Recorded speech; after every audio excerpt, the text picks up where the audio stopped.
রাসূল করিম সাল্লাল্লাহু আলাইহি সাল্লামের হাদিস তাফসীরে কবিরের মধ্যে একজন ব্যক্তি যখন নিয়ত করে, ইরাদা করে যে আমি ইলমে দিন শিক্ষা করতে যাব, সেটা মাদ্রাসা হতে পারে, জালসা হতে পারে, বা কোনো শেখের, কোনো মুর্শিদের বা কোনো আলিমের বাড়িও হতে পারে, আমি যাব ইলমে দিন শিক্ষা করব। তো রাসূল পাক বলছেন যখনই এই নিয়তটা করে ফেলে কোনো বান্দা, আল্লাহ সঙ্গে সঙ্গে তার উপরে রহমতের ফেরেশতা নিক্ষেপ করে দেয়। জোরে বলেন সুবহানাল্লাহ। রহমতের ফেরেশতা নিক্ষেপ করে দেয়। তারপরে যখন ওই বান্দা চলতে আরম্ভ করে ইলমে দিন শিক্ষা করার জন্য, ভারত থেকে বাংলাদেশ, ভারত থেকে চীন, বা বাঙ্গাল থেকে ঝাড়খণ্ড, বা বাঙ্গাল থেকে উত্তরপ্রদেশ, যেখানে শিক্ষা করতে যাবে ইলম, বাড়ি থেকে যখন বের হয় সঙ্গে সঙ্গে আল্লাহ পাকের মুকাররব মালায়েকা ফেরেশতাগণ তার কদমের নিচে নিজের ডানাকে বিছিয়ে দেয়। জোরে বলেন সুবহানাল্লাহ। জিবরিল আলাইহিস সালাতু ওয়াস সালামের মতন ফেরেশতা, যিনি সমস্ত ফেরেশতার সরদার, তিনি নিজের ডানাকে বিছিয়ে দেয়। আর শুনেন, জিবরিল আলাইহিস সালাতু ওয়াস সালামের ডানা কত বড়। জিবরিল আলাইহিস সালাম এই জমিনে এসে যদি নিজের ডানাকে বিছিয়ে দেয়, পৃথিবীর মানুষ সূর্যর এক ছোটাং আলো দেখতে পাবে না। এত বড় ডানা। তিনি আমার নবীর দরবারে আসতেন, মানব রূপে আসতেন, কখনো যুবকের রূপে আসতেন, অন্যান্য মানুষের রূপে সুন্দর জওয়ান সেজে আমার আপনার নবীর দরবারে উপস্থিত হতেন। এইরকম একজন মালায়েকা নিজের এত বড় রহমতের পর একজন তালিবে ইলম, যিনারা ইলম শিক্ষা করতে যায়, তিনাদের কদম তলে বিছিয়ে দেয়। জোরে বলেন সুবহানাল্লাহ। আজকে যারা আমরা নিয়ত করে এসেছি যে আমরা আজকে গঙ্গা প্রসাদের জালসাতে ইলমে দিন শিক্ষা করব, কোরআন ও সুন্নাহর জ্ঞান অর্জন করব, আপনার কদমে হাদিস মোতাবিক আল্লাহর ফেরেশতাগণ নিজের ডানাকে বিছিয়ে দিবে। আর যদি বলেন আমি সেখানে গিয়ে বাজার কেমন বসেছে, সাজিয়েছে কেমন করে, খাওয়া দাওয়া কেমন হয়েছে, চেক আপ করে চলে যাব, তাহলে চেক আপই করা হলো। আসার সময়ও বেকার, যাওয়ার সময়ও বেকার। কিন্তু উদ্দেশ্য যদি থাকে আমি কিছু শিক্ষা করব, আপনার আসাও ইবাদত, বসাও ইবাদত, এখান থেকে যাওয়াও ইবাদত। জোরে বলেন সুবহানাল্লাহ। এইবার শুনেন, একজন ব্যক্তি ইলমে দিন শিক্ষা করতে যাবে, যেতে যেতে রাস্তাতে মারা গেল। হতে পারে কি পারে না বাবা? রাস্তাতে মারা গেল, বা ইলমে দিন শিক্ষা করে যেতে যেতে, বাড়ি যেতে যেতে রাস্তাতে মারা গেল, বা শিক্ষা করতে যাচ্ছে মারা গেল, বা আসছে মারা গেল।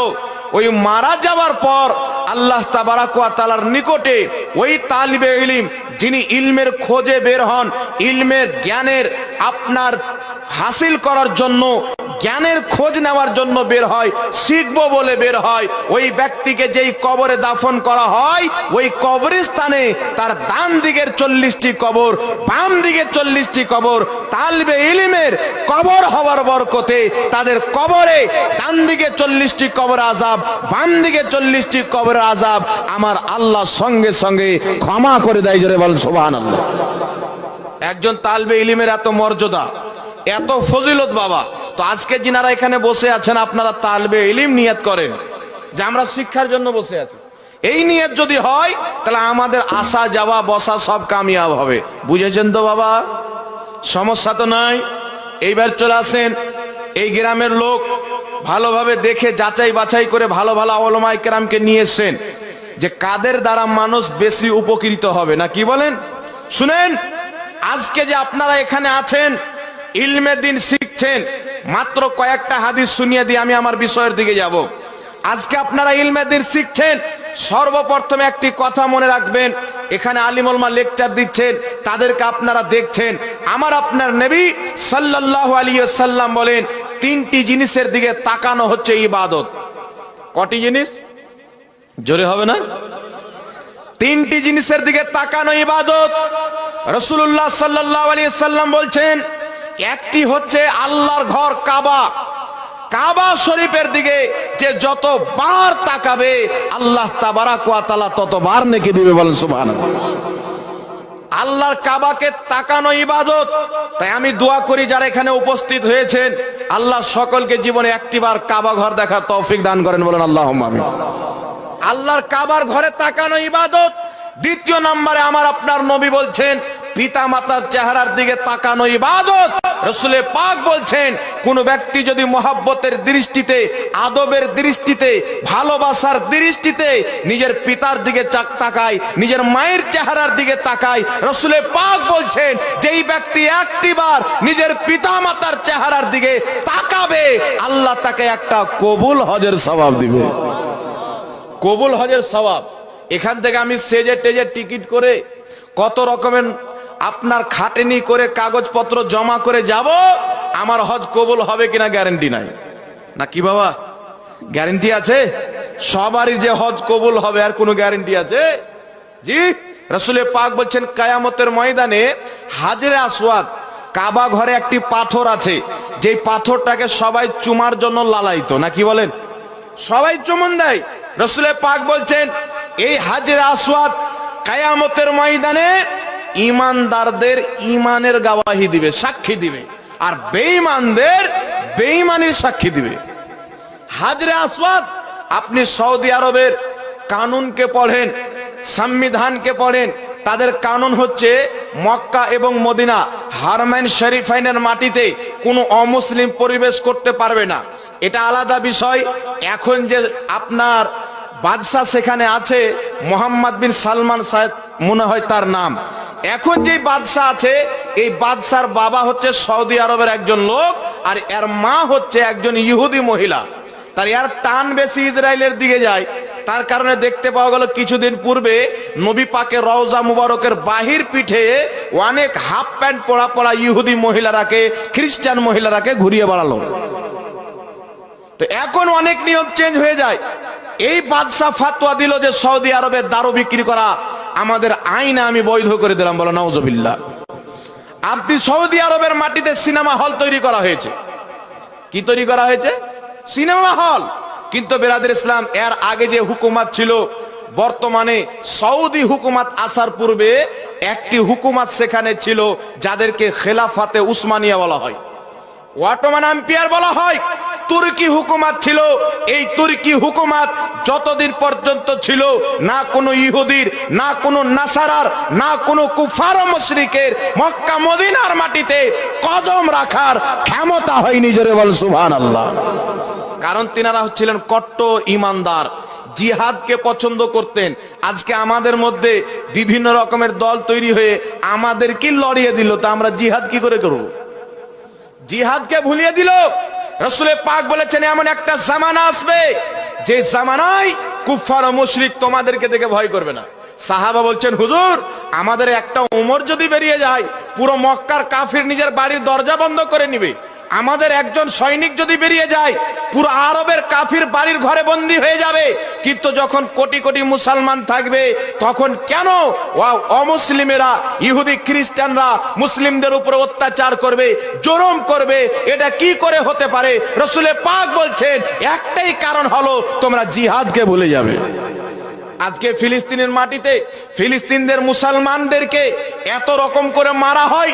আব্বা, আপনি যদি ওদের ভিডিওকে দেখেন, খিদার জ্বালায় ঘাসকে চিবিয়ে খাচ্ছে, খিদার জ্বালায় মায়ের কোলে প্রাণ দিয়ে দিচ্ছে বাচ্চা। আপনার এত রকম, একজন ব্যক্তির 5 তলা বিল্ডিং ছিল, লাক্সারি জিন্দেগি লাইফ স্টাইল ছিল। ওই ব্যক্তির যখন ঘরটর সব বম ব্লাস্ট হয়ে গেছে, এখন ওই ব্যক্তি একটা আটার বস্তা পেয়ে অনেক আনন্দ, 1 কিলো আটা খুঁজে বেড়াচ্ছে। কেন? আজকে আমাদের মেন সেন্টার মক্কা এবং মদিনা।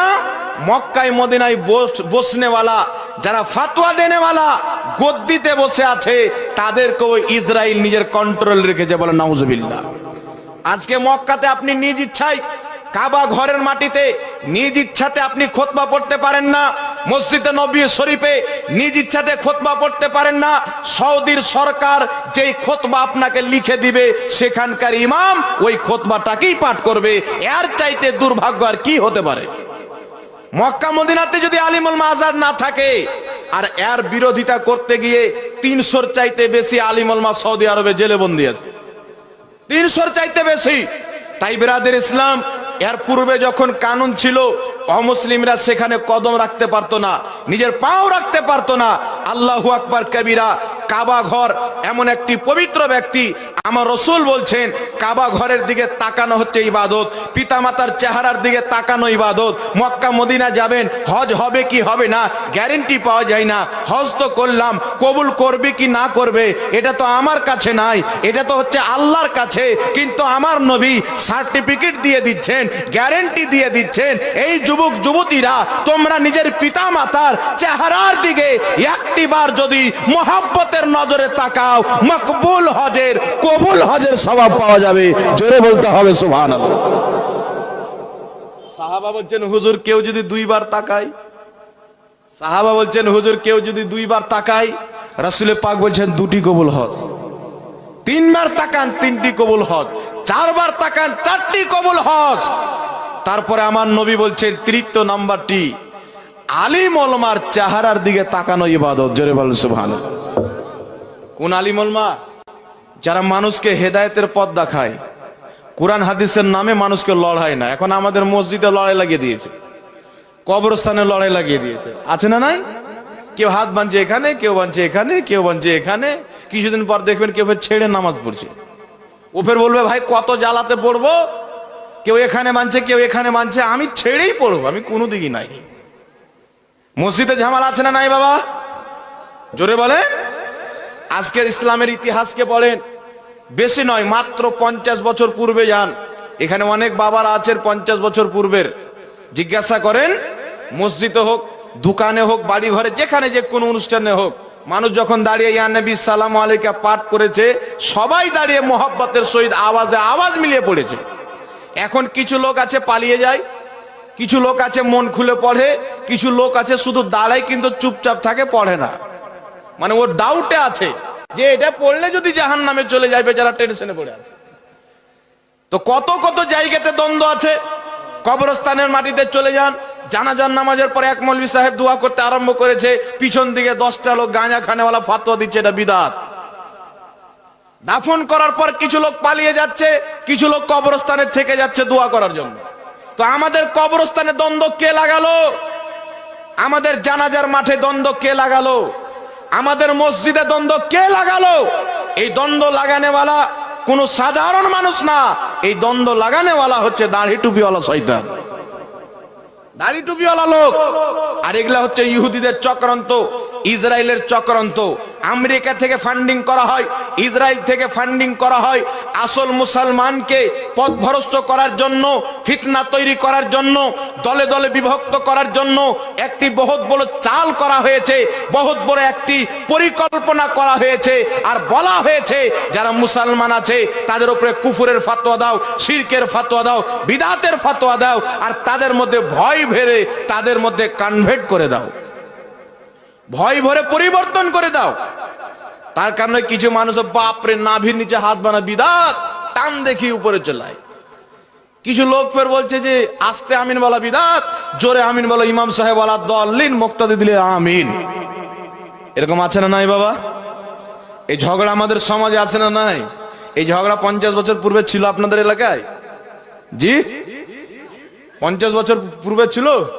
150 বছর পূর্বে তো পুরো দুনিয়াতেই ছিল না।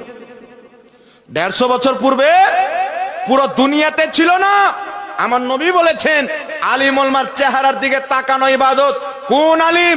যারা মানুষকে ফিতনার কথা বলবে না, মানুষকে আল্লাহ আল্লাহ রসুলের কথা শোনাবে। একটু জোরে বলতে হবে সুবহানাল্লাহ।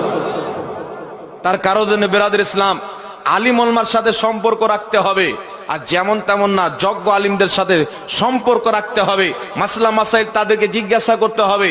এখন সারা জীবন রাজমিস্ত্রি করনেওয়ালা ইসলামের গুরু, সারা জীবন কম্পিউটার চালানেওয়ালা ইসলামের গুরু, বড় বড় মৌলবীকে নাম নিয়ে চ্যালেঞ্জ দেয়।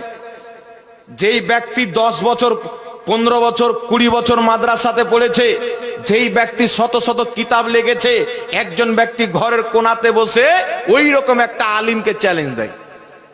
কিছুদিন পর আপনার গ্রামের একটা ছেলে এসে যদি আমাকে চ্যালেঞ্জ দেয়, এটা কিয়ামতের আলামত কি আলামত না বাবা? এটা জোরে বলেন, আলামত কি আলামত না? একটা মৌলবি তো আছে, আমি চাঁচলে গিয়েছিলাম, একটা কলকাতার গাধা মৌলবি বেরিয়েছে, কাঠমিস্ত্রি। এ আবার বলছে যে ইয়াসিন নাম রাখা চলবে না, জাহাঙ্গীর নাম রাখা চলবে না, শাহজাহান নাম রাখা চলবে না। জাহাঙ্গীর বাদশাহ, শাহজাহান বাদশাহ এসে ওকে জন্ম দিয়ে চলে গেল, আর আজকে ও বলছে ওদের নাম রাখাই চলবে না। তো হ্যাঁ, তো এইগুলো সব গাঁজাখোর মৌলবি, এদের ফতোয়া শুনবেন না। এরা ডাহা ফতোয়া দেয় আর দলিল কিছু দেয় না, ফতোয়া দেয় দলিল দেয় না। এ বলছে যদি মক্কা মদিনাতে ইয়া নবী সালাম আলাইকে বলো তো তোমার পাছের চামড়া তুলে নিবে। আমি যখন ইতিহাস পড়ি তো আজ থেকে 80 বছর পূর্বে মক্কা মদিনাতে 800 বছর পর্যন্ত মসজিদে নবীতে, মসজিদে আপনার কাবা ঘরে, জান্নাতুল বাকিতে সব জায়গাতে ইয়া নবী সালাম আলাইকা হয়েছে। 800 বছর পর্যন্ত আরবে হয়েছে, তারপরে ভারতে এসে ভারতের মানুষ গেল এখানে ইয়া নবী সালাম আলাইকা পড়া হয়, হজ করতে গেল, ওখানে পেলো, এসে এখানে প্রচার করলো। আর এ গাধা বলছে ওখানে পড়লে চামড়া তুলে দিত। আজকে তো ইহুদি বসে আছে, আজকে ওখানে কি করলে ইয়া নবী সালাম আলাইকা পড়লে, নবীকে সালাম দিলে চামড়া তোলা হবে, কিন্তু মহিলাদেরকে ড্যান্স করান, পুরস্কার দেওয়া হবে। মোবাইল খুলেন, সৌদি আরবের রাজধানী রিয়াজ, রিয়াজের মাটিতে সালমান খান আর শিল্পা শেট্টি, আমাদের ভারতের নায়ক নায়িকাকে নিয়ে গিয়ে সারা রাত্রি ফিল্ম ঘর উদ্বোধন করা হলো ড্যান্স করিয়ে। পড়েন, ইতিহাস পেপার আছে, আল কালাম পেপার আছে, আপনাদের বাঙালি পাওয়া যায়, বহুদিন পূর্বে ছেপেছিল। আর কাতারে একটি জায়গা আছে আল জাজিরা, আল জাজিরা নামে একটি পেপার আছে, ওই পেপারের মধ্যে ছাপা হয়েছিল, আমার কাছে ভিডিও আছে। সৌদি আরবের সরকার বলছে আজকে থেকে সৌদি আরবে প্রকাশ্যে দারু বিক্রি করা হবে, কোনো রোকটোক নাই, বলে নাউজুবিল্লাহ। তাহলে সৌদি আরবে গিয়ে তুমি দারু বিক্রি করো, আমরা ইয়া নবী সালাম আলাইকা পড়বো না, কি বলেন? জি, তা কেউ যদি আমাকে বলে সৌদি আরবে ক্যাম্প হয় না, তো আমি বলছি বাবা সৌদি আরবে যদি ক্যাম্প না হয়, তাই তুমি যদি না করো, তাহলে সৌদি আরবে সালমান খান, শিল্পা শেট্টিকে ড্যান্স করালছে, তুমি তোমার আব্বা মাকে ড্যান্স করাও। দলিল সৌদি আরব। আরে সৌদি আরব আজকে দেখেন না কোন অবস্থায় চলে গেছে। সৌদি আরবের মানুষের ইতিহাস যারা সৌদি আরবে থাকে তারা জানে, বেশিরভাগ মানুষ বিনা উজুতে নামাজ পড়ে। ফুটবল খেলছে মাঠে, হাফ প্যান্ট পরে আছে, ফুটবল খেলতে খেলতে নামাজের টাইম হয়ে গেল, না উজু না টুজু না মুখ ধোয়া, ডাইরেক্ট নামাজে দাঁড়িয়ে গেল, হাফ প্যান্ট পিনেই নামাজ পড়ে। একটা যুবক এসছে, দেখছি এখানে হাত বানছে, কি ব্যাপারে ভাই? গল্প করতে করতে বলছে সৌদি আরবে দেখলাম মানুষের কিছু থাক না থাক নামাজটা আছে, ওরা ফুটবল খেলতে খেলতে হাফ প্যান্ট পরে নামাজে দাঁড়িয়ে যায়, আর আমাদের দিকে লোক নামাজ পড়ে না। দাজ্জাল কেন তুই বুঝলি কি? বোকা কোথাকার, হাফ প্যান্ট পরে ও নামাজে দাঁড়ালো না, নামাজের ইজ্জত খারাপ করলো।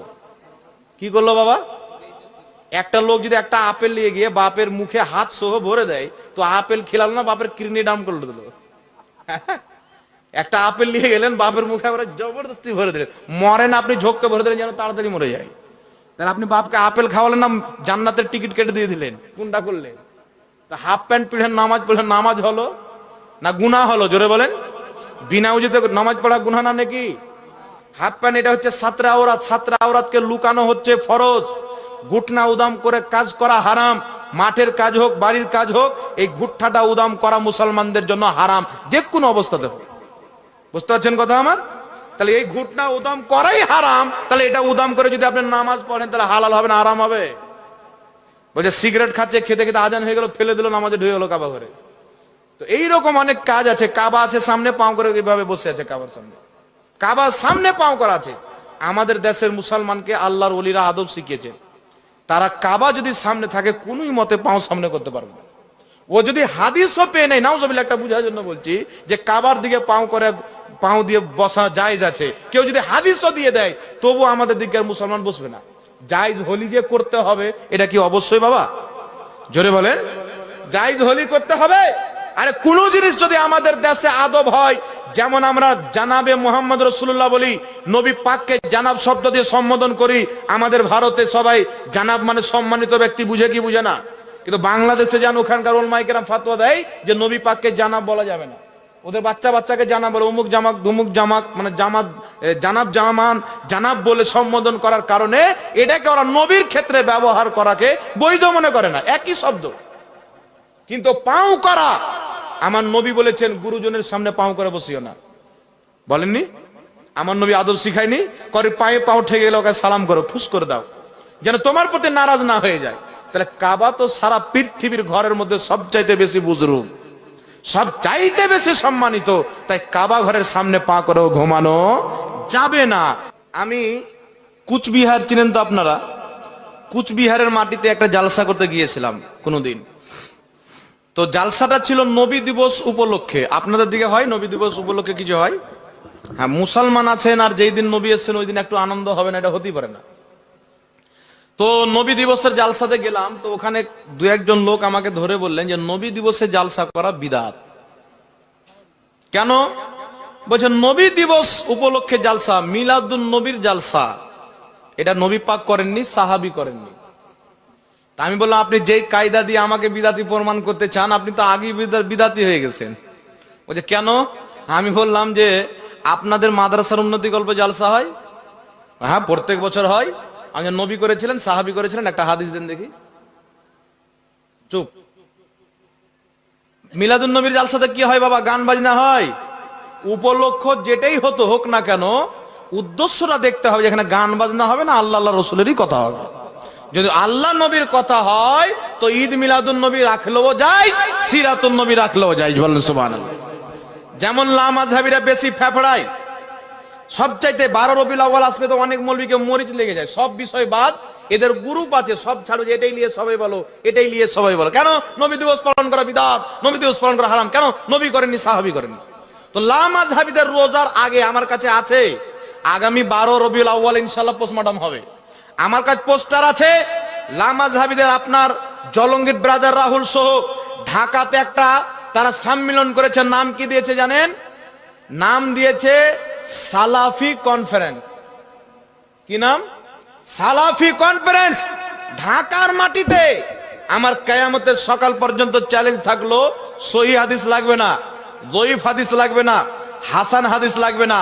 কেউ যদি একটা জাল হাদিস দিতে পারে, একটা বাজে কথাই যদি দেখিয়ে দিতে পারে যে আমার নবী কোনদিন সালাফি কনফারেন্স করেছেন, 10 লক্ষ টাকা পুরস্কার দেওয়া হবে। পারবে বাবা? পারবে? এ সালাফির নামের লোক তো কালকে জন্ম নিল। এ তো 150 বছর পূর্বে তো এদের না কোনো মসজিদ আছে, না মাদ্রাসা আছে, না কোনো লেখা কিতাব আছে। তাহলে এই লোকটা দেখাইতে পারবে? তো যেই যুক্তি দিয়ে তোমার সালাফি কনফারেন্সকে জায়েজ করবে, ওই একই যুক্তিতে মিলাদুন নবীও জায়েজ। বলেন সুবহানাল্লাহ। কিন্তু আলহামদুলিল্লাহ মিলাদুন নবীর দলিল আছে। ইমাম জালালউদ্দিন সিয়ুতি আল হাবিলিল ফাতাওয়াতে বলেছেন নবী দিবস পালন করা জায়েজ।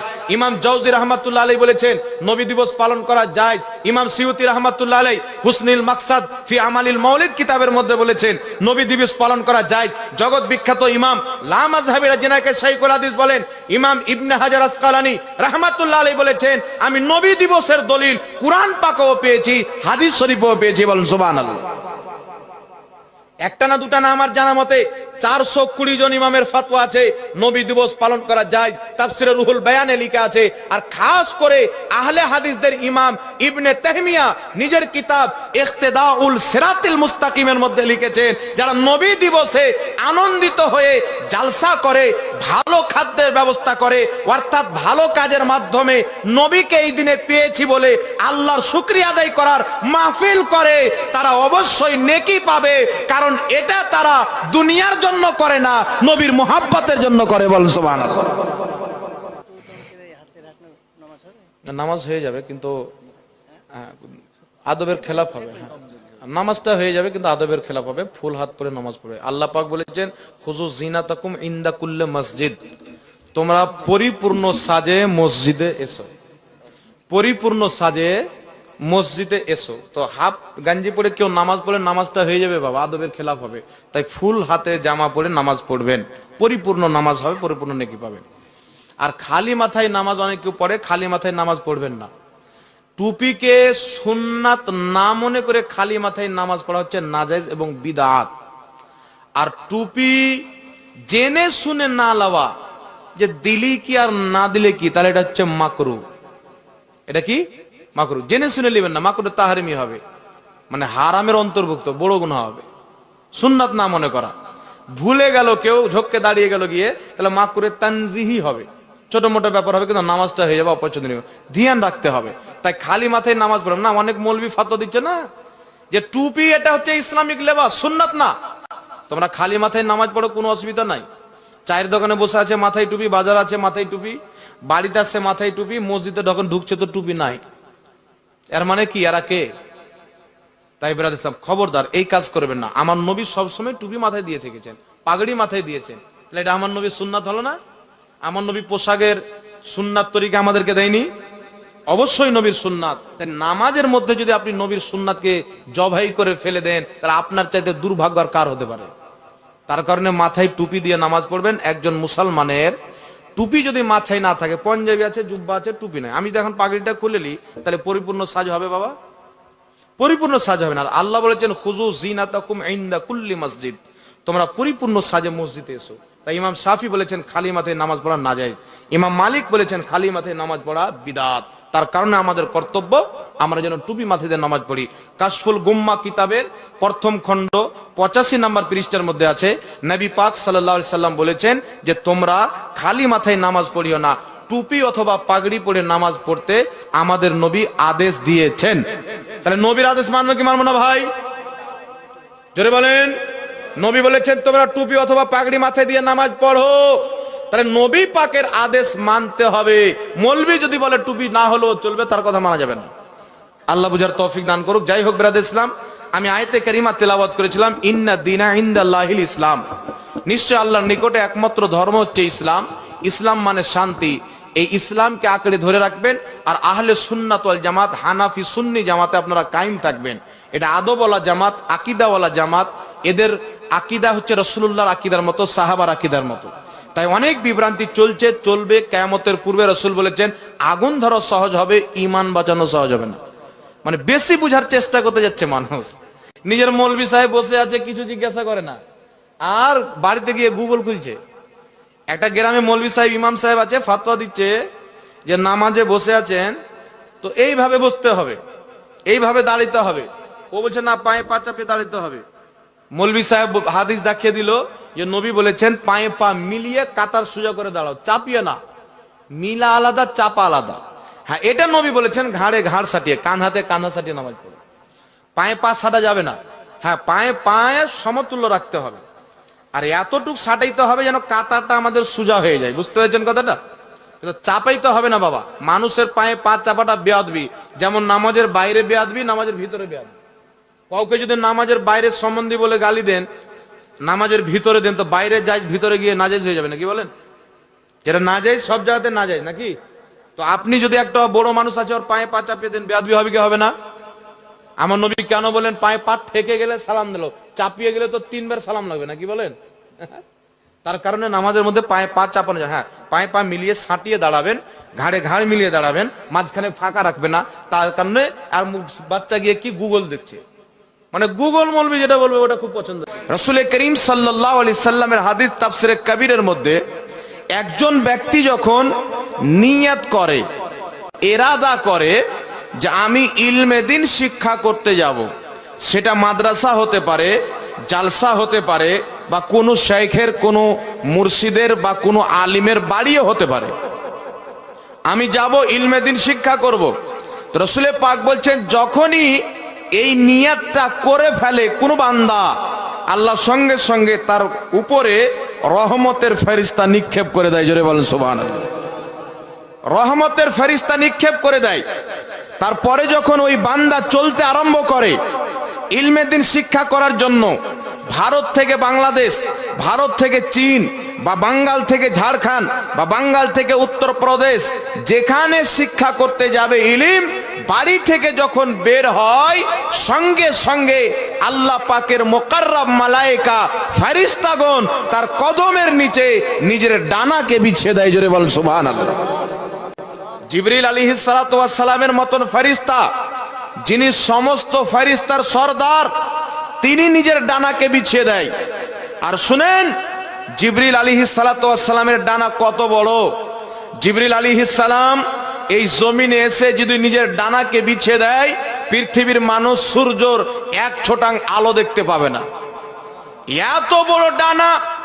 তিনি আমার নবীর দরবারে আসতেন, মানব রূপে আসতেন, কখনো যুবকের রূপে আসতেন, অন্যান্য মানুষের রূপে সুন্দর জওয়ান সেজে আমার আপনার নবীর দরবারে উপস্থিত হতেন। এইরকম একজন মালায়েকা নিজের এত বড় রহমতের পর একজন তালিবে ইলম, যিনারা ইলম শিক্ষা করতে যায়, তিনাদের কদম তলে বিছিয়ে দেয়। জোরে বলেন সুবহানাল্লাহ। আজকে যারা আমরা নিয়ত করে এসেছি যে আমরা আজকে গঙ্গা প্রসাদের জালসাতে ইলমে দিন শিক্ষা করব, কোরআন ও সুন্নাহর জ্ঞান অর্জন করব। আপনার কদমে হাদিস মোতাবিক আল্লাহর ফেরেশতাগণ নিজের ডানাকে বিছিয়ে দিবে। আর যদি বলেন আমি সেখানে গিয়ে বাজার কেমন বসেছে, সাজিয়েছে কেমন করে, খাওয়া দাওয়া কেমন হয়েছে, চেক আপ করে চলে যাব, তাহলে চেক আপই করা হলো। আসার সময়ও বেকার, যাওয়ার সময়ও বেকার। কিন্তু উদ্দেশ্য যদি থাকে আমি কিছু শিক্ষা করব, আপনার আসাও ইবাদত, বসাও ইবাদত, এখান থেকে যাওয়াও ইবাদত। জোরে বলেন সুবহানাল্লাহ। এইবার শুনেন, একজন ব্যক্তি ইলমে দিন শিক্ষা করতে যাবে, যেতে যেতে রাস্তাতে মারা গেল। হতে পারে কি পারে না বাবা? রাস্তাতে মারা গেল, বা ইলমে দিন শিক্ষা করে যেতে যেতে, বাড়ি যেতে যেতে রাস্তাতে মারা গেল, বা শিক্ষা করতে যাচ্ছে মারা গেল, বা আসছে মারা গেল।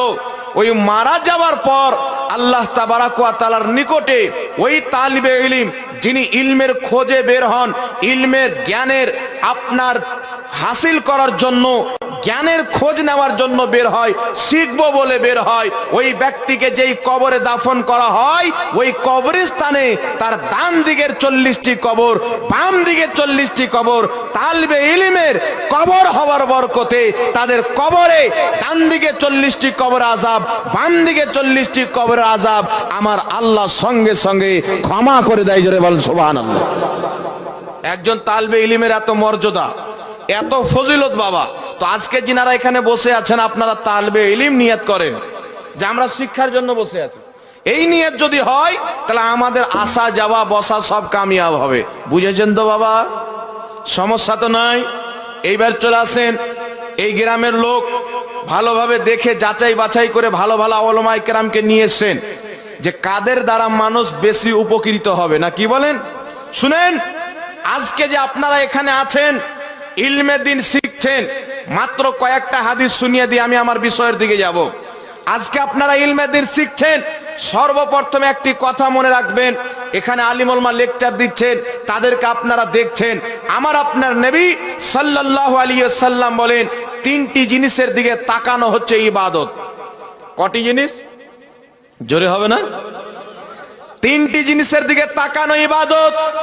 রাসূলুল্লাহ সাল্লাল্লাহু আলাইহি ওয়াসাল্লাম বলছেন, একটি হচ্ছে আল্লাহর ঘর কাবা, কাবা শরীফের দিকে যে যতবার তাকাবে আল্লাহ তাবারাক ওয়া তাআলা ততবার নেকি দিবে। বলেন সুবহানাল্লাহ।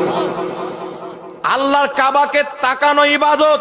তাই আমি দোয়া করি যারা এখানে উপস্থিত হয়েছেন, আল্লাহ সকলকে জীবনে একটিবার কাবা ঘর দেখার তৌফিক দান করেন। বলেন আল্লাহুম্মা আমিন। আল্লাহর কাবার ঘরে তাকানো ইবাদত। দ্বিতীয় নম্বরে আমার আপনার নবী বলছেন, পিতা মাতার চেহারার দিকে তাকানো ইবাদত।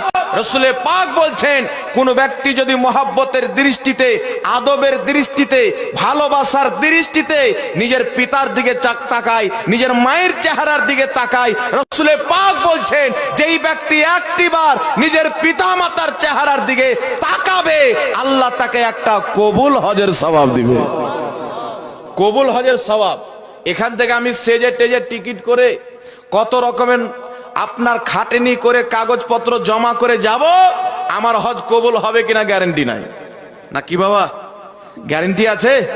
সবারই যে হজ কবুল হবে আর কোনো গ্যারান্টি আছে? জি।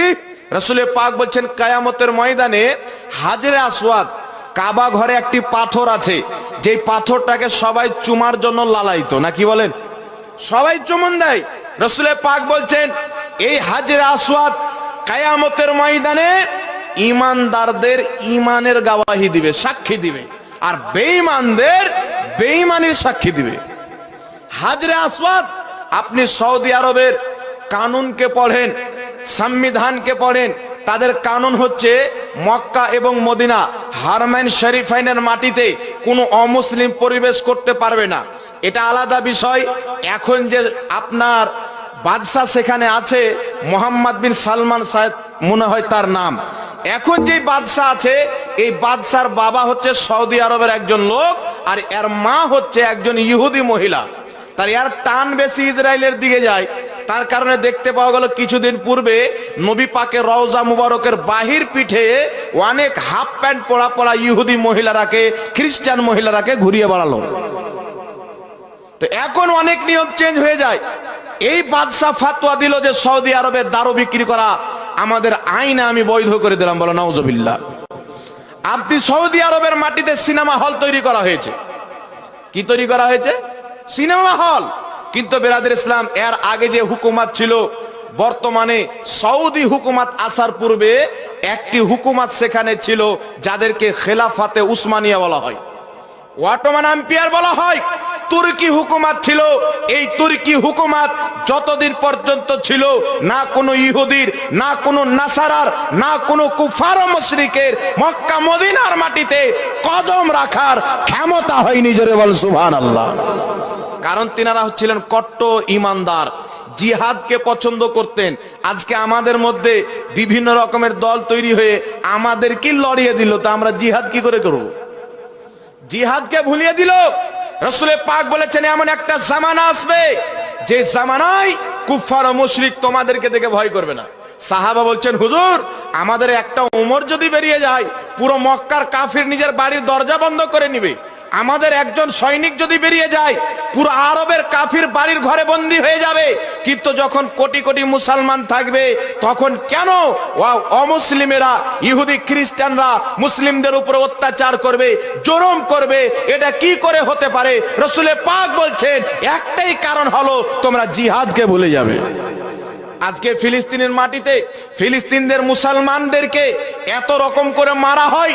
আব্বা, আপনি যদি ওদের ভিডিওকে দেখেন, খিদার জ্বালায় ঘাসকে চিবিয়ে খাচ্ছে, খিদার জ্বালায় মায়ের কোলে প্রাণ দিয়ে দিচ্ছে বাচ্চা। আপনার এত রকম, একজন ব্যক্তির 5 তলা বিল্ডিং ছিল, লাক্সারি জিন্দেগি লাইফ স্টাইল ছিল। ওই ব্যক্তির যখন ঘরটর সব বম ব্লাস্ট হয়ে গেছে, এখন ওই ব্যক্তি একটা আটার বস্তা পেয়ে অনেক আনন্দ, 1 কিলো আটা খুঁজে বেড়াচ্ছে। কেন?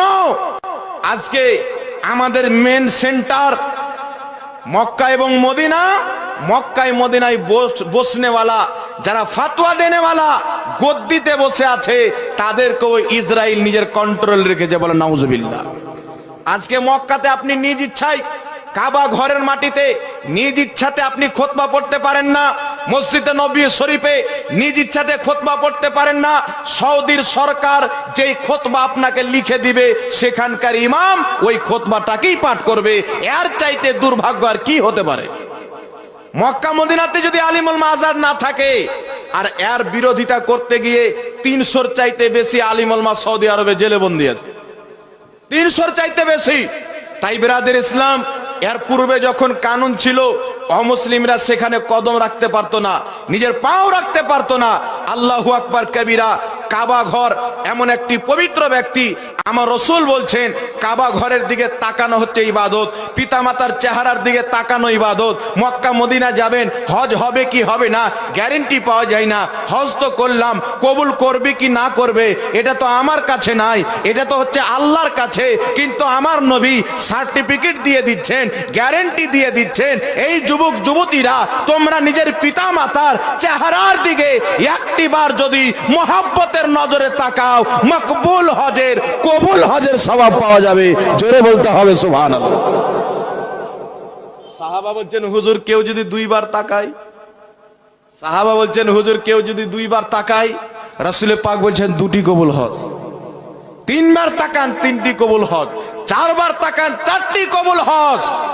তারপরে আমার নবী বলছেন তৃতীয় নাম্বারটি, আলিম ওলামার চেহারার দিকে তাকানো ইবাদত। জোরে বলেন সুবহানাল্লাহ। কোন আলিম ওলামা?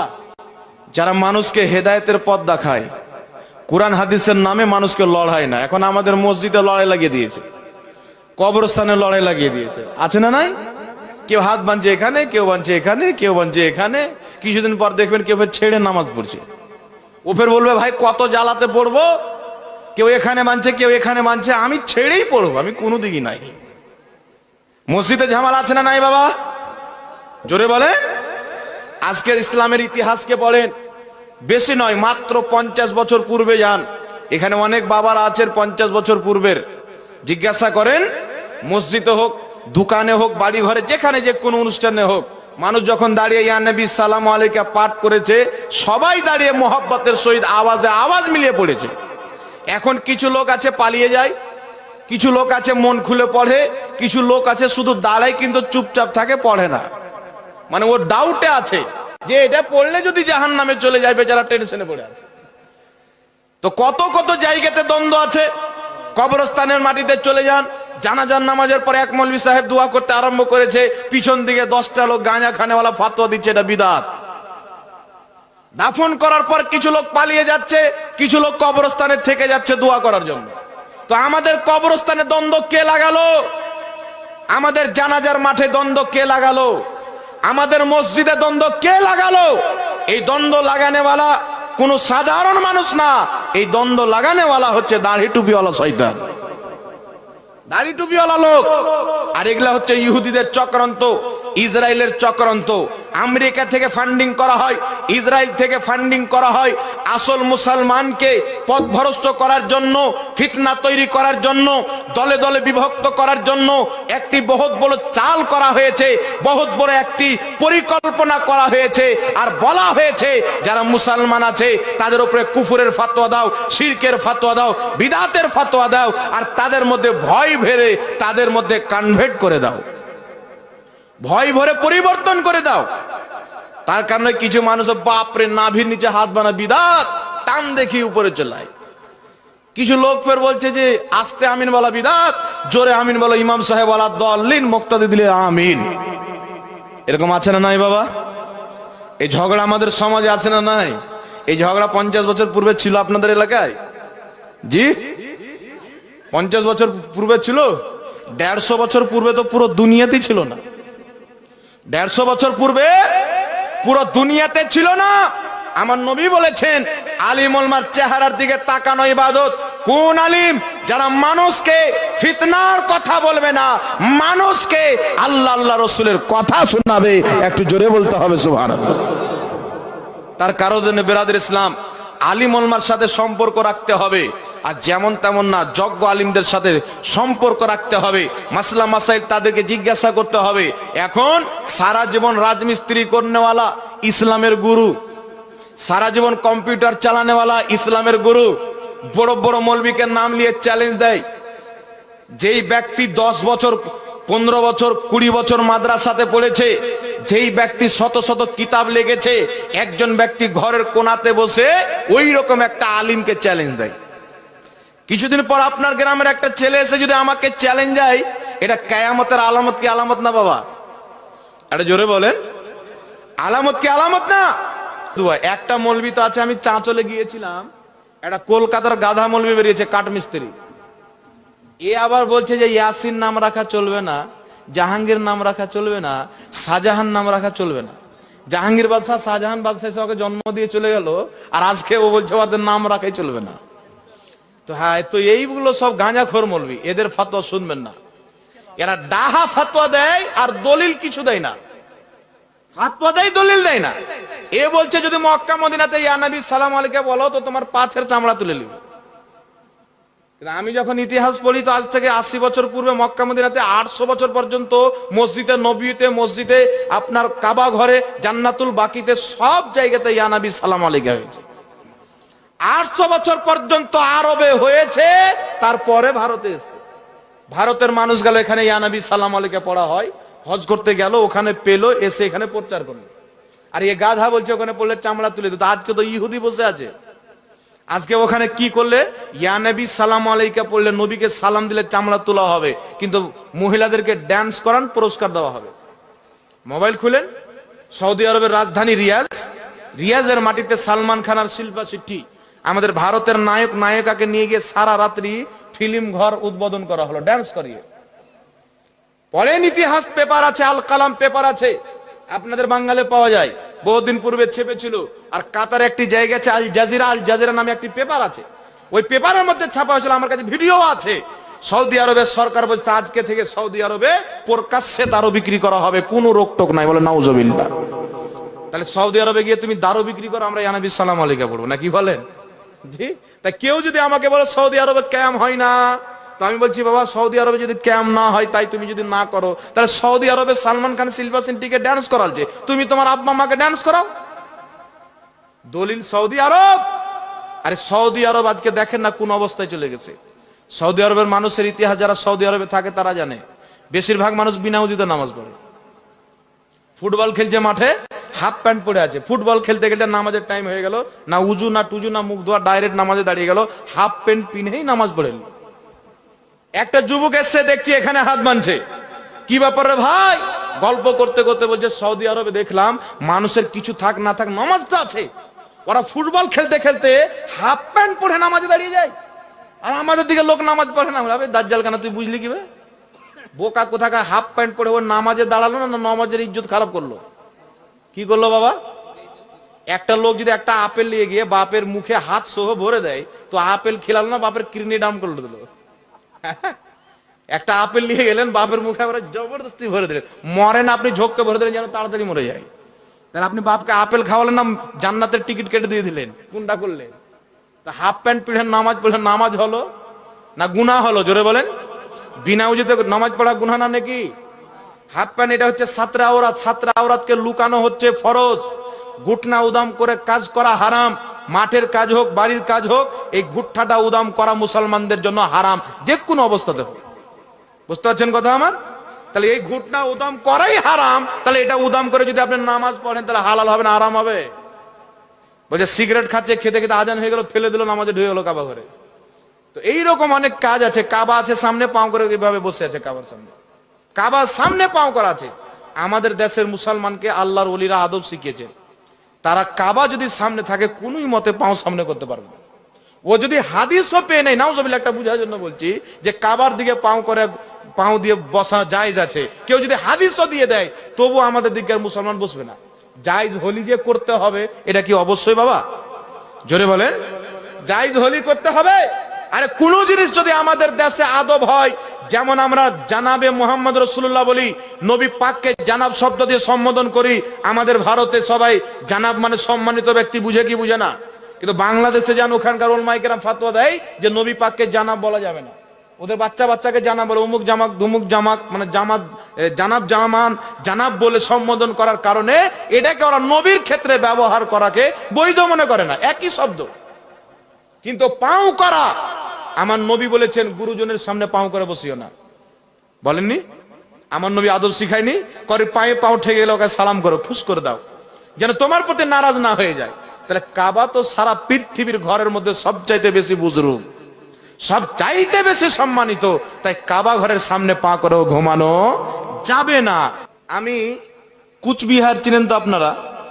কুচবিহারের মাটিতে একটা জালসা করতে গিয়েছিলাম কোনদিন।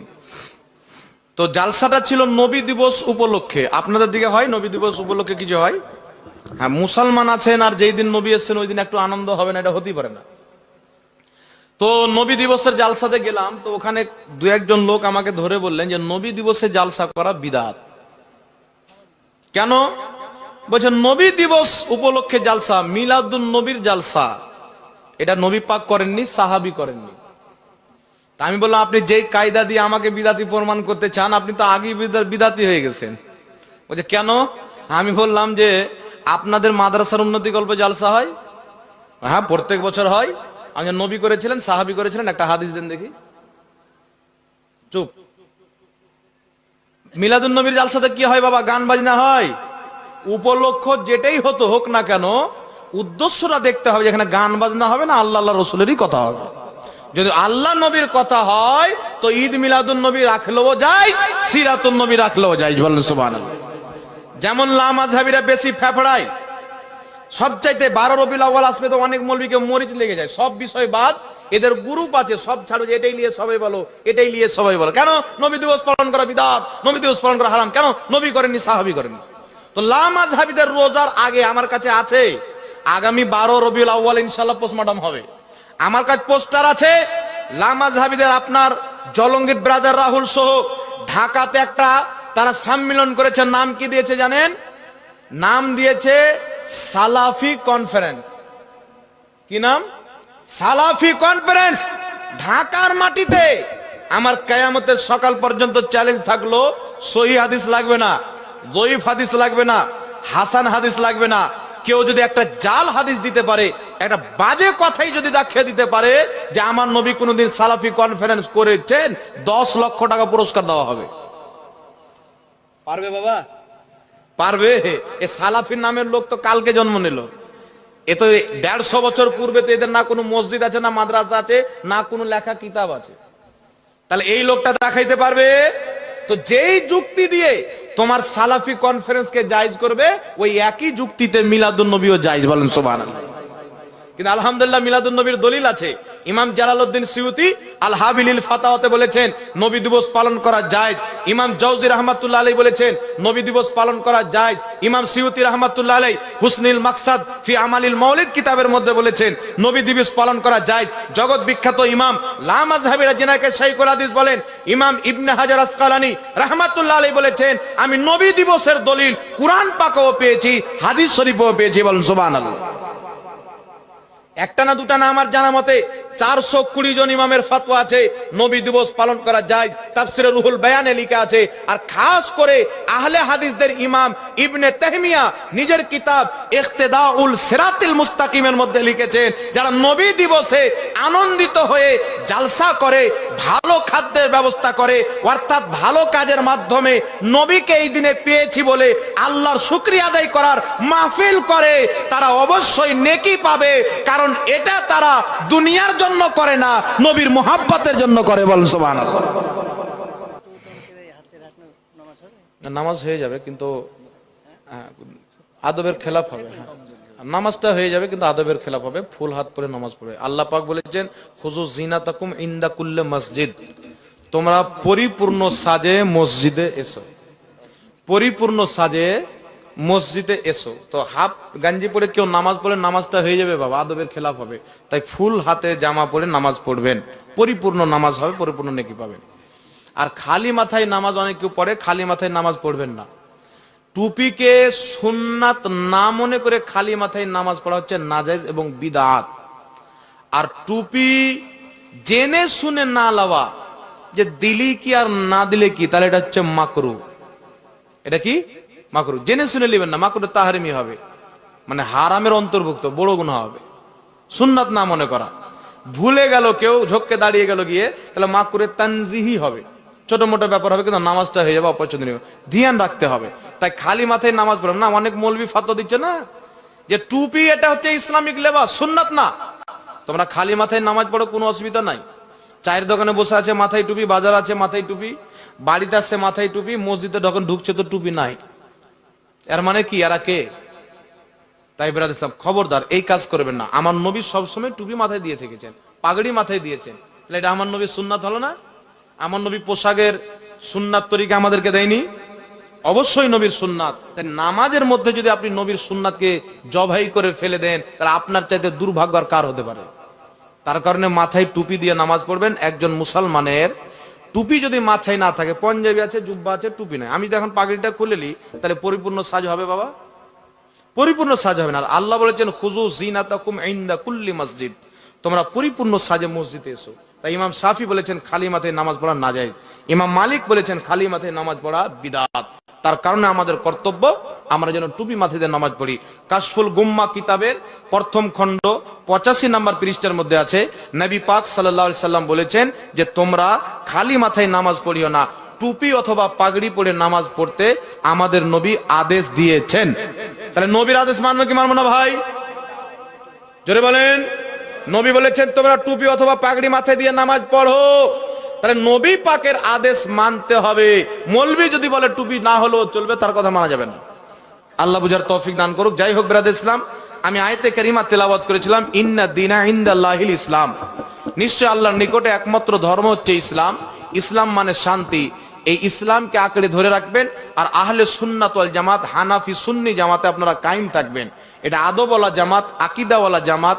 এদের আকীদা হচ্ছে রাসূলুল্লাহর আকীদার মতো, সাহাবার আকীদার মতো। তাই অনেক বিভ্রান্তি চলছে, চলবে। কিয়ামতের পূর্বে রাসূল বলেছেন আগুন ধরা সহজ হবে, ঈমান বাঁচানো সহজ হবে না। মানে বেশি বুঝার চেষ্টা করতে যাচ্ছে মানুষ। নিজের মৌলবি সাহেব বসে আছে, কিছু জিজ্ঞাসা করে না, আর বাড়িতে গিয়ে গুগল খুলছে।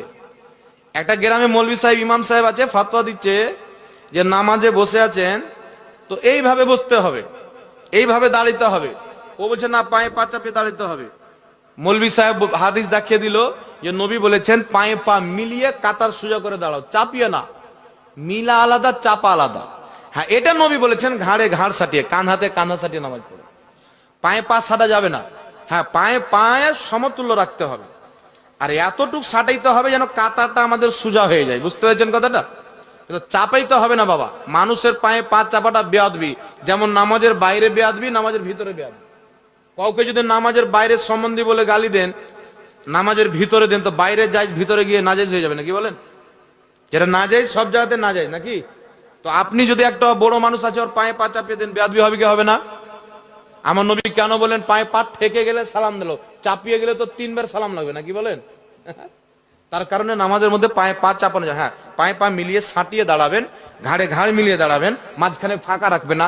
তার কারণে আর বাচ্চা গিয়ে কি গুগল দেখছে, মানে গুগল মৌলবি যেটা বলবে ওটা খুব পছন্দ। রাসূল করিম সাল্লাল্লাহু আলাইহি সাল্লামের হাদিস তাফসীরে কবীরের মধ্যে একজন ব্যক্তি যখন নিয়ত করে, ইরাদা করে যে আমি ইলমে দ্বীন শিক্ষা করতে যাব, সেটা মাদ্রাসা হতে পারে, জালসা হতে পারে, বা কোনো শেখের, কোনো মুর্শিদের বা কোনো আলিমের বাড়িও হতে পারে, আমি যাব ইলমে দ্বীন শিক্ষা করব। তো রাসূল পাক বলছেন যখনই এই নিয়তটা করে ফেলে কোন বান্দা, আল্লাহ সঙ্গে সঙ্গে তার উপরে রহমতের ফেরেশতা নিক্ষেপ করে দেয়। জোরে বলেন সুবহানাল্লাহ। রহমতের ফেরেশতা নিক্ষেপ করে দেয়। তারপরে যখন ওই বান্দা চলতে আরম্ভ করে ইলমে দ্বীন শিক্ষা করার জন্য, ভারত থেকে বাংলাদেশ, ভারত থেকে চীন, বা বাঙ্গাল থেকে ঝাড়খণ্ড, বা বাঙ্গাল থেকে উত্তরপ্রদেশ, যেখানে শিক্ষা করতে যাবে ইলম, বাড়ি থেকে যখন বের হয় সঙ্গে সঙ্গে আল্লাহ পাকের মুকাররব মালায়েকা ফেরেশতাগণ তার কদমের নিচে নিজের ডানাকে বিছিয়ে দেয়। জোরে বলেন সুবহানাল্লাহ। জিবরিল আলাইহিস সালাতু ওয়াস সালামের মতন ফেরেশতা, যিনি সমস্ত ফেরেশতার সরদার, তিনি নিজের ডানাকে বিছিয়ে দেয়। আর শুনেন, জিবরিল আলাইহিস সালাতু ওয়াস সালামের ডানা কত বড়। জিবরিল আলাইহিস সালাম এই জমিনে এসে যদি নিজের ডানাকে বিছিয়ে দেয়, পৃথিবীর মানুষ সূর্যর 1 ছোটাং আলো দেখতে পাবে না। এত বড় ডানা। তিনি আমার নবীর দরবারে আসতেন, মানব রূপে আসতেন, কখনো যুবকের রূপে আসতেন, অন্যান্য মানুষের রূপে সুন্দর জওয়ান সেজে আমার আপনার নবীর দরবারে উপস্থিত হতেন। এইরকম একজন মালায়েকা নিজের এত বড় রহমতের পর একজন তালিবে ইলম, যিনারা ইলম শিক্ষা করতে যায়, তিনাদের কদম তলে বিছিয়ে দেয়। জোরে বলেন সুবহানাল্লাহ। আজকে যারা আমরা নিয়ত করে এসেছি যে আমরা আজকে গঙ্গা প্রসাদের জালসাতে ইলমে দ্বীন শিক্ষা করব, কোরআন ও সুন্নাহর জ্ঞান অর্জন করব, আপনার কদমে হাদিস মোতাবিক আল্লাহর ফেরেশতাগণ নিজের ডানাকে বিছিয়ে দিবে। আর যদি বলেন আমি সেখানে গিয়ে বাজার কেমন বসেছে, সাজিয়েছে কেমন করে, খাওয়া দাওয়া কেমন হয়েছে, চেক আপ করে চলে যাব, তাহলে চেক আপই করা হলো। আসার সময়ও বেকার, যাওয়ার সময়ও বেকার। কিন্তু উদ্দেশ্য যদি থাকে আমি কিছু শিক্ষা করব, আপনার আসাও ইবাদত, বসাও ইবাদত, এখান থেকে যাওয়াও ইবাদত। জোরে বলেন সুবহানাল্লাহ। এইবার শুনেন, একজন ব্যক্তি ইলমে দ্বীন শিক্ষা করতে যাবে, যেতে যেতে রাস্তাতে মারা গেল। হতে পারে কি পারে না বাবা? রাস্তাতে মারা গেল, বা ইলমে দ্বীন শিক্ষা করে যেতে যেতে, বাড়ি যেতে যেতে রাস্তাতে মারা গেল, বা শিক্ষা করতে যাচ্ছে মারা গেল, বা আসছে মারা গেল। ওই মারা যাওয়ার পর আল্লাহ তাবারাক ওয়া তাআলার নিকটে ওই তালিবে ইলম, যিনি ইলমের খোঁজে বের হন, ইলমের জ্ঞানের আপনার হাসিল করার জন্য, জ্ঞানের খোঁজ নেওয়ার জন্য বের হয়, শিখবো বলে বের হয়, ওই ব্যক্তিকে যেই কবরে দাফন করা হয়, ওই কবরস্থানে তার ডান দিকের 40টি কবর, বাম দিকের 40টি কবর, তালিবে ইলমের কবর হওয়ার বরকতে তাদের কবরে ডান দিকে 40টি কবর আযাব, বাম দিকে 40টি কবর আযাব আমার আল্লাহ সঙ্গে সঙ্গে ক্ষমা করে দেয়। জোরে বলেন সুবহানাল্লাহ। একজন তালিবে ইলমের এত মর্যাদা, এত ফজিলত বাবা। তো আজকে যিনারা এখানে বসে আছেন, আপনারা তালিবে ইলম নিয়ত করেন যে আমরা শিক্ষার জন্য বসে আছি। এই নিয়ত যদি হয় তাহলে আমাদের আসা যাওয়া বসা সব কামিয়াব হবে। বুঝেছেন তো বাবা? সমস্যা তো নাই।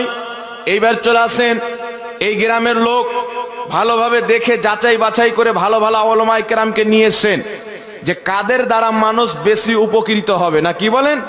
শুনেন, আজকে যে আপনারা এখানে আছেন, ইলমে দ্বীন শিখছেন, মাত্র কয়েকটা হাদিস শুনিয়ে দিয়ে আমি আমার বিষয়ের দিকে যাব। আজকে আপনারা ইলমে দ্বীন শিখছেন, সর্বপ্রথমে একটি কথা মনে রাখবেন, এখানে আলিম ওলামা লেকচার দিচ্ছেন, তাদেরকে আপনারা দেখছেন। আমার আপনার নবী সাল্লাল্লাহু আলাইহি ওয়াসাল্লাম বলেন, তিনটি জিনিসের দিকে তাকানো হচ্ছে ইবাদত। কটি জিনিস? জোরে হবে না? তিনটি জিনিসের দিকে তাকানো ইবাদত। রাসূলুল্লাহ সাল্লাল্লাহু আলাইহি ওয়াসাল্লাম বলছেন, একটি হচ্ছে আল্লাহর ঘর কাবা। কাবা শরীফের দিকে যে যতবার তাকাবে আল্লাহ তাবারাক ওয়া তাআলা ততবার নেকি দিবে, বলেন সুবহানাল্লাহ। আল্লাহর কাবাকে তাকানো ইবাদত। তাই আমি দোয়া করি যারা এখানে উপস্থিত হয়েছেন, আল্লাহ সকলকে জীবনে একটিবার কাবা ঘর দেখার তৌফিক দান করেন, বলেন আল্লাহুম্মা আমিন। আল্লাহর কাবার ঘরে তাকানো ইবাদত। দ্বিতীয় নম্বরে আমার আপনার নবী বলছেন, পিতা মাতার চেহারার দিকে তাকানো ইবাদত। রাসূল পাক বলছেন, কোন ব্যক্তি যদি মহব্বতের দৃষ্টিতে, আদবের দৃষ্টিতে, ভালোবাসার দৃষ্টিতে নিজের পিতার দিকে তাকায়, নিজের মায়ের চেহারার দিকে তাকায়, রাসূল পাক বলছেন যেই ব্যক্তি একটিবার নিজের পিতা মাতার চেহারার দিকে তাকাবে আল্লাহ তাকে একটা কবুল হজের সওয়াব দিবে।